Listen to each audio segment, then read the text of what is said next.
Shubman Gill should not be the next Indian Test captain, and here are my reasons. Why did the BCCI decide to move on from Rohit for Test captaincy? It's because they did not believe that he warranted a place in the playing 11 besides his seniority.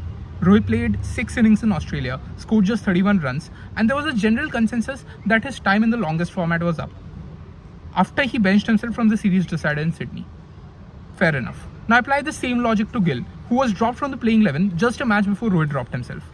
In fact, over the last 2 years, there have been multiple times when doubts have been cast over Gill's certainty in the playing 11 because he's batted at the prime number 3 position for the longest time and averages just 35 after 32 test matches.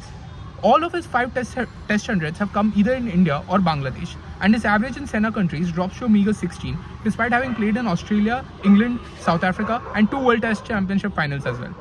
Now there's no doubt that he's set to become an all-format superstar for India, but the elevation to captaincy might be coming a bit too soon as compared to someone like a Rishabh Pant, who is set to become his vice-captain, averages 42 after 43 test matches, has test hundreds in South Africa, Australia and England multiple times, which is an unprecedented fact for an Indian wicketkeeper.